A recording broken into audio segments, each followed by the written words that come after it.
About every 40 seconds, someone in America has a heart attack or stroke. Stroke ranks number 5 amongst death, and stroke is a leading cause of serious long-term disability. We're laughing, we're celebrating, but this is not a joking matter. And I wanted to welcome you all to our 3rd annual Heart Attack and Stroke Free Zone Annual Summit. Used to seeing them participate. They had high blood pressure, hypertension, they had diabetes, and so I thank God that Be There San Diego and the REACH program, it has never been about money. It has always been about passion. And even within our own church, we stopped selling fried chicken and bacon, and we have healthy foods.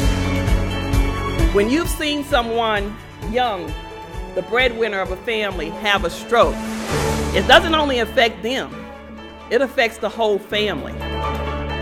So one of the things we had to do was get the word out to the community. If you do have a stroke, you need to come to the hospital early. And I can tell you, TPA, it can be magical if it's administered in the right time frame. There's evidence of mistrust and miscommunication, and that it's widespread. This is not an isolated problem. But when I'm called to a room when a family is livid, mad, the first thing they tell me is, he didn't care, she didn't care, she wasn't compassionate. So first we have to deal with ourselves and look ourselves in the mirror, and then we also, as leaders, have to deal with the people in our practices. doihaveprediabetes.org website is extremely popular.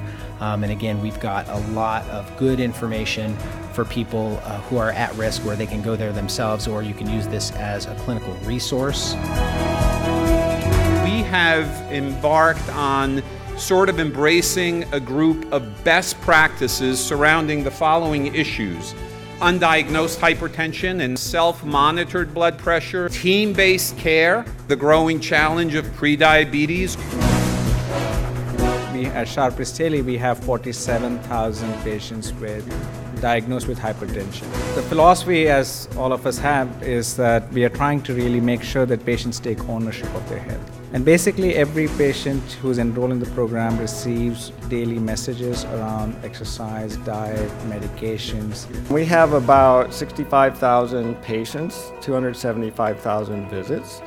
99% of our patients are below 200% of the federal poverty level. That is our greatest disparity right there. And even on top of that, we still have 9 to 15% of our patients that have no insurance. I was asked to talk about kind of our team-based approach. What we've done is, number one, is make sure our staff are taking blood pressures accurately and in the way that they're supposed to be done when patients check in for any type of visit. For us, most of this stuff gets done before the doc even goes in the room. So our medical assistants are trained. If there's anything that's red on there, they are to have a discussion with the patients. To give you a little bit of an idea, a lot of you people will struggle with where and when you can probably implement a pharmacist in part of the care team, because pharmacists are seen as expensive, right? Labor is expensive, okay? But they're a lot cheaper than physicians. How many of you have been personally impacted by cardiovascular disease? It wouldn't be 50%. It wouldn't be 80%, it'd be 100% of you have been impacted by cardiovascular disease. In 1994, I had my father-in-law and my father both die of a massive heart attack. People want to be there and live longer. And they want to see their grandchildren and great-grandchildren and great-great-grandchildren. And we know that if we address this, we can turn things around. We can't do that. Only you can do that. Only the community, if it's set on really eliminating heart attacks and strokes, can do what's necessary to reduce risk factors, which in fact can at least dramatically reduce, if not eliminate, heart attacks.